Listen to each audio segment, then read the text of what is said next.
the templates. So I'll give you a brief overview of what templates are. Okay, are you guys able to hear? Because we just changed our system. Yeah. Okay. Fine. So let's move on. I will now introduce you to how to create templates. What are templates? Templates are a very important concept in web programming. So the basic idea behind a template is very simple. They say you basically, if you are creating a web page, okay, let's say our website has, let's just put notionally, 4 web pages. Okay, 4 web pages. 1, 2, 3, and 4. These are the 4 pages. 1, 2, 3, and 4. Now, normally what they do is any website creation or any website creator, he will fix the header, he will fix the footer, he will set the scheme of color, so the color scheme,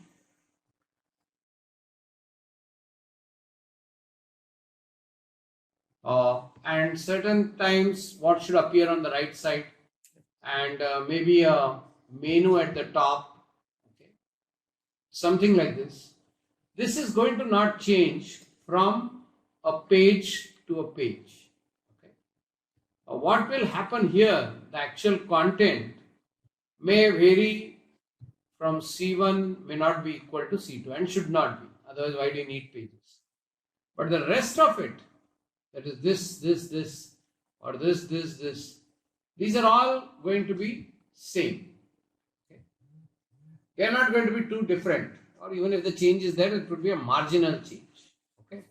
So, given that there is only going to be a marginal change to all this, the theory is, why can't we capture all this kind of thing in a template and create the basic scaffolding? So scaffolding means, it comes from that definition in civil construction of a building, where when people have to construct a building, they erect this scaffold around the building and then paint from the scaffold or construct from the scaffold. So if you have something like that in the form of a template, then only this, if we substitute, then we have a reasonably good working website. Advantages are, because all of this is kept in a template, if you change in the template change is reflected in all the pages. And in a website, you can have multiple templates. Suppose there are 10 pages, 4 of them can be based on one template, another 4 can be based on another template, and the process can go on like that. So it's not necessary that you should use only one template, but it's easier if you use a bunch of templates for all your web pages. So that's normally the practice and process. Typically another thing is so that is one advantage of template. You make a change here, you make a change in somewhere else. You can get consistency straight away. Imagine if this page was separately generated, something changed here, the change will not get reflected here and it will look pretty unprofessional, right? So that's not a good idea to do. So templates are, in a way, bring consistency, okay, to all the pages. There is consistency. Now the second advantage of template is separation of duties. Now this is something which you should understand. What do you mean by separation of duties? Okay. Anybody wants to tell me what do I mean by separation of duties in the sense of templates? Anybody wants to take a guess as to what do you think separation of duties would mean from a template perspective?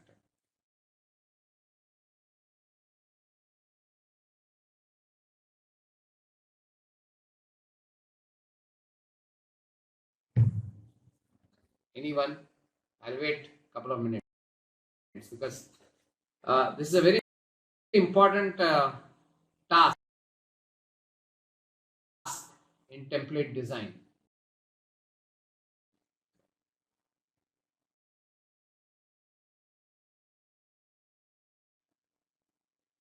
Let's see if anyone of you are awake and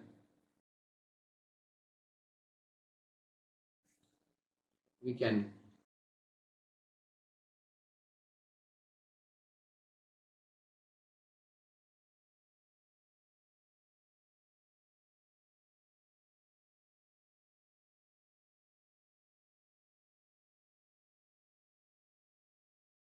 get an answer. What do you mean by separation of duties from template perspective in websites? I'm seeing some people typing, but I'm not seeing extended template will have its own function. No. Using conditional statements is possible. Each template can be used. No. No, that is not what I meant. Okay. I think, okay. I'll tell you what separation of duties means in general. I think some of you are alluding to that, but not really. So what it means is, let me go to the next page. See, typically, who creates the template?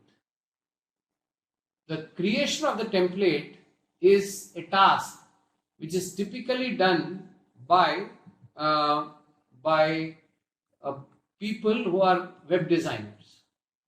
We don't get involved. Computer science engineers generally don't create templates. Okay?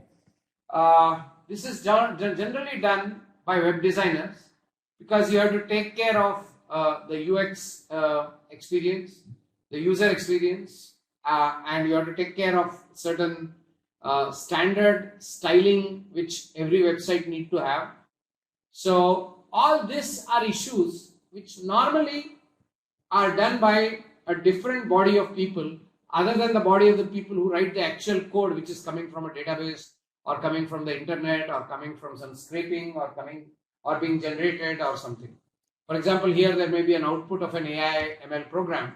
Now that the web designers will not be able to do, or there may be some access to a database and to multiple databases and all that, which again a web designer will not be able to do. So it's a very simple story that the web designer does this part of the story, and he actually creates the template and gives it to the web developer or the front-end developer, as we call it. He gives it to the front-end developer, who then decides what content should come here and controls this content. So he controls this content. Okay.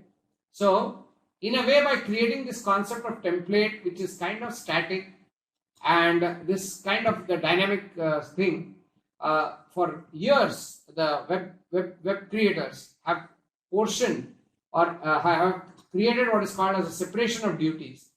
This is done by a different department in the company, and this is written by the coders. Okay, so this is where coders will come in, and coders rarely are good at web design or do web design. There are people who specialize in it and do it. So for them to give a work product to the candidates is to create a template and give it to them, and then the web developers will take it and then make it variable or change the content and what it has to show. That the programming of that, the dynamic programming of that, has to be done by them. So that is how any task is apportioned. So you have to keep that in mind when you see why there are almost all web engines today allow you to create templates, whether it is Flutter, whether it is Flask, whether it is React, whether it is any kind of framework, they work with templates. Okay, and it's, I think, important for all of you to know that templates form a very critical portion of your code, of the whole design, but it's not normally done by you. So with this having said, let's now go and see how do you create a Flask template and then use Flask, because remember, Flask is based on that Jinja 2, which enables us to create templates, and then there is that Webpack or whatever, the other platform, which enables you to write code on it. So let's do this. Let's look at how do you create templates. Let's go to the site, tutorials point site, which we have been using. Soon we will take a digression from here and write some more code, which is different, which is a little more trickier. So now you see here, this is a basic explanation of a template. Now, if you see this, here there is no template. There is straight away. Okay, look at the way this website is designed. If you look at it, it creates a app object from name. If it is name is set to main, which it will be when you are writing this code. So it creates it, then defines just one solitary root, that is slash. So it will be localhost :5000 or 127.0.1 :5000. Okay, slash, because this is a root which is slash. It will go to this root, it will invoke this function, and this function will return a very simple HTML. This is not template based. This is just to show how HTML can get returned from a particular root. So this is just to show that this is the first time in this tutorial we are returning HTML. So far we are just returning plain text as far as this tutorial series is concerned. So we can run this code and see it, and then this is not template based, but this is just hard coded HTML. So let's look at running this first in Visual Studio, Visual Code. And Visual Code is a fantastic tool, and I think it has simplified coding to a large extent for everyone. So we'll just replace it with, so this is a hard coded HTML which is running. So we just run it, and then we go to the client side and invoke the web page. So we just run it, VS Code. So the server has started on port 5000, which is the default port. And okay, we just run it with a slash. And it comes up with hello world. So you go to the page and you will see how hello world is coming to the code. So that's how the hello world is coming. This is the hello world. So that's what is coming. So that's the way it is. The root has been set up and we will get that. Okay, now let's go to some template based stuff. Okay. Okay. Now we'll have to create a template folder, I guess, and put a template there. So let's look at a template which is like a hello template. Let's go down. Okay, this is a hello template. Okay, come down. This is a HTML file. A template is an HTML file, and let's make a few comments about this. This template file, instead of saying hello world, it says hello name, where name is a Python variable in our program which is filled in by the code which is running the template. So this template is based on this field, is dependent on this name. So if you run this template by itself, there will be only hello, there will be no name. This is the double bracket here is to cause a substitution of that field, and you can see what it does. There's a exclamation mark also needed there for that. Of course, that is hello, the exclamation mark. The name, the name substitution should happen. This should come from your Python, from your function which is going to get invoked. It will supply. Now this is a template. Now look at it in conjunction with this. So there is a root. So in the last session we discussed what this means, that we are going to pass whatever comes after this in the URL, whatever comes after hello. So if you say hello Ram, so this Ram will come into our website as user, as this parameter user, which this function can use it. This is a Python function which can use this user. Remember, we did not give a data type to this like int : so it will be taken as a string, which doesn't matter. And this is an important built-in, this is a very powerful built-in of Python to be used with the Flask framework. So this is called render template. So it's going to render this template with name substituted as this. So if you say hello Ram, it will call upon hello HTML, but with name substituted as user. Okay. User is what? User is the parameter which is going to come with hello. So look at the way the routing has been set up, that this becomes a parameter. It goes into this function as a parameter. This function renders this template. So this renders this template. Hello HTML, this is the template. And with name getting substituted as this parameter which has come from here. So you see this very cleverly.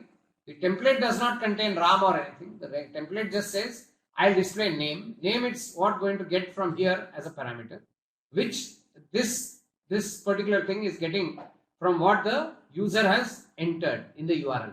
So part of URL is becoming a parameter and it is getting used here and into the template. This is very clever and very easy to use, if you will. And let's see how this whole thing works. The template file, I guess, has to be not in the same directory. It has to be in the template directory, which it will go and pick up. So we will show you our directory structure also, and you can also try it out. Okay, this is our render template, and if you see, we have created a template directory. You can see it on the screen. We have created a template directory also in the same folder. We have another folder called template. Folder is subfolder in which we have the hello HTML. So all the templates, I guess, have to be in a template folder when this program is run. So now when we run it, you know what will happen. So it will run it, and of course, let's just run it. Okay, now it's running, and now yeah, let's not follow that link. Let's say 5000 slash I think hello, that is the URL, hello slash Venkat. So it's a hello Venkat. On the other hand, if I say in the URL slash hello slash Ram, it will say hello Ram. Okay, so that's how this template works. Right now our template has only one field, which is name, but it could have several, and part of our learning will be how do you incorporate various fields. Okay, so this is a basic template in action. So there's some more, no? Nice. We have okay, so let's go down and see what is there in a little more intricate template. Okay, let's look at this template. This is an interesting template with code. Okay, let's go up, go down. Yeah, bus. So look at an interesting template. Okay, you will realize what this template is doing. All the code which is between flower bracket and percentage is executable code, and so you can write an executable code, then write an H1, then write again executable code, then write an H1, that is HTML code. So if you see something interesting is happening here, and this is called intermingling code and thing. Now there are a lot of reasons why this is not very healthy. React and all do it differently, and we'll look at that when we look at them. Here, look at this. So this is executable code in a template. So if marks are greater than 50, so marks is a parameter. This is going to come from outside. So this is going to be supplied. We are going to say marks, and this is going to come to our Python. He is going to use the marks, and then he is going to call template. Is going to supply marks value. What is this template going to do? If the marks is greater than 50, then your result is pass. Else, if your marks are not greater than 50, your result is fail, and there is an end if. So for an if, there is an else and an end if. It's part of the syntax of this. This is a special language which is called the server script meta language. Very similar to JavaScript, but not really. Okay, in JavaScript you won't have this kind of delimiters, but anyway, we'll see how we do it in JavaScript differently. It's a lot more to it. So if marks greater than 50, we do this. Else we do this. End if. Okay, so this is a very little more trickier HTML, and let's look at the code for doing this.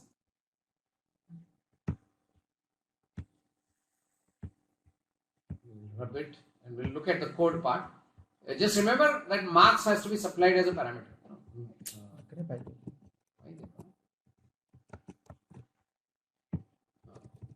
So let's look at the code. Okay. Now, if you see, because we are doing a comparison, this score has to come as a parameter, as an integer. See how smartly he has done. App root hello. So any value which comes after hello as part of the URL becomes a integer score, which is coming as a parameter here.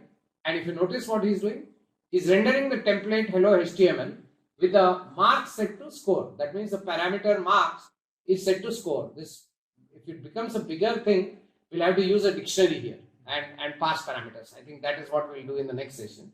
But at this stage, just understand that we have a rough parameter, rough template in which we have the angular bracket, flower bracket, flower bracket and percentage, and then we have some code, and then flower bracket and percentage, percentage and flower bracket to close, in which we can write some code if marks greater than 50, whatever, regular code, and then you can say if this is fulfilled, we know what h1 to do. All that is in the template.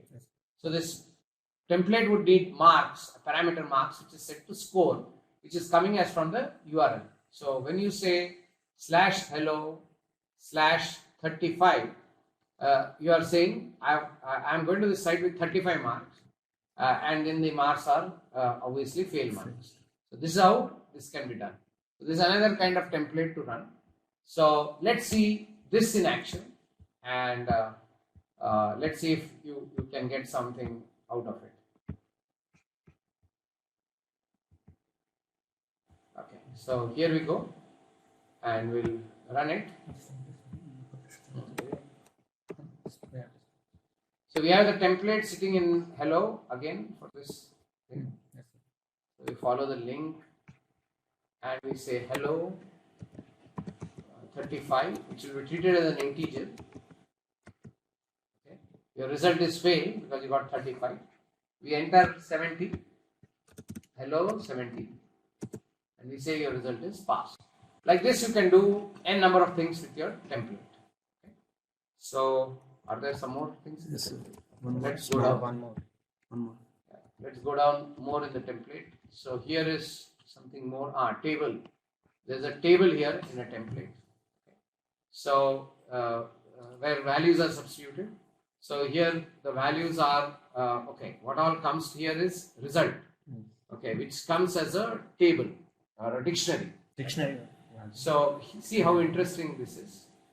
Now you as you can see here, key value. Okay, they are creating a table out of it. Now I'm assuming that all of you know how to create a table. So it is creating one row for every table with a particular header and a particular data. So it's creating one row with a header and a data. Header can also be created separately, but doesn't matter. So look at this template. It's an interesting template. So we have HTML body border is equal to 1. We are creating a table. Then this is the executable code. Okay. So now if you see this code, key value comes from result dot items. So this is like a dictionary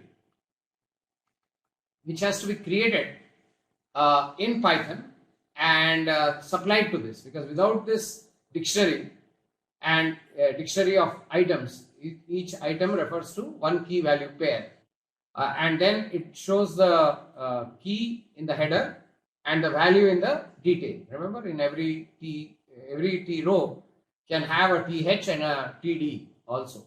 So this, in the creating of the row, it will create this as a heading of the row, which will be this key and this value, which will come from this result dot items. So if you have result with us, then we can show this data in a tabular manner, in a row manner. Okay, in this only one row is getting created, so it will be like header and value. Okay, because only one row is getting created. If more rows, no, there are many rows getting created. Sorry, there are many rows getting created. So each row has a header, which is a key and a value. So many rows will get created. Okay, key and value. So the key will be in the header of every row. So every row will have a header. So it is like this.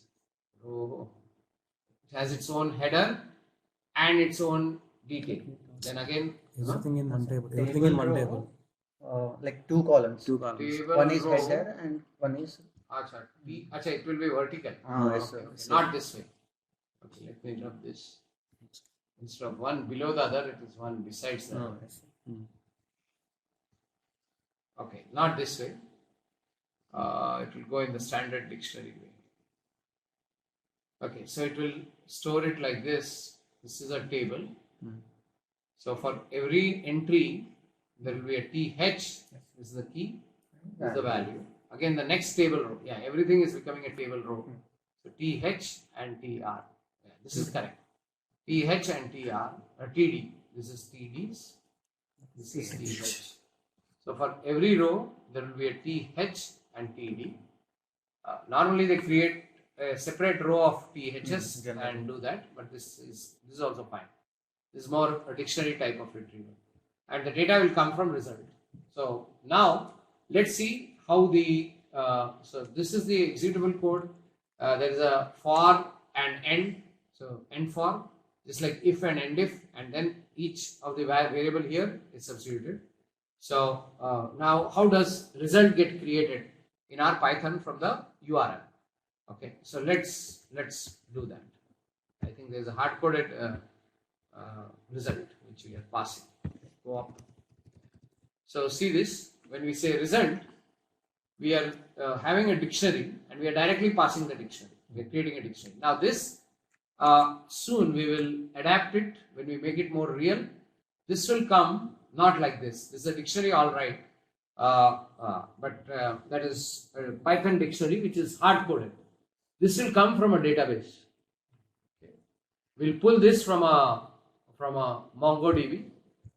We'll pull this data from a MongoDB database, and once we pull it from there, we will create this dictionary programmatically, and we will take some ID from here. So result ID. With that ID, we will use it and write some code to go to a function which will retrieve, take that ID, go to MongoDB, retrieve the marks, and produce this dictionary as an output. So once this dictionary will go so there will be an ID here, and this dictionary will be produced as an output of a function called retrieve result. It will be called retrieve result, which will take that ID as a parameter and return a dictionary. So this will not be hard-coded. This will come like that, and that dictionary will be passed as result, and its key value will be displayed in the template. That result is not pass fail, it's the marks like this. Physics so many, chemistry so many, math so many. Come from a MongoDB. So that's the addition we'll do to this site to be able to pull this data from a database. So we will see in Flask how to connect to a database and how to pull data from the database. Okay. So let's run this and see how it all works so that you can appreciate it. And that could be a beginning of the thing for the next session. Okay, this is the marks and we are running it.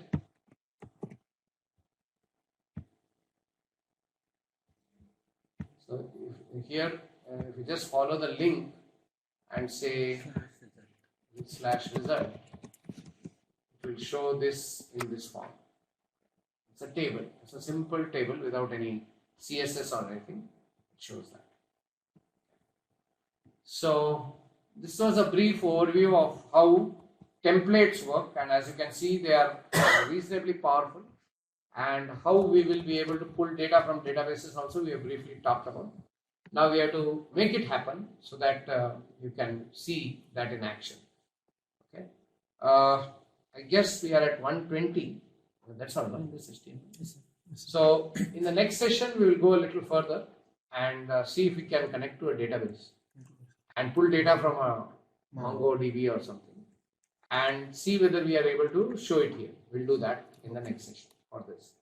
Okay, so it should be very easy for you guys to run this Flask.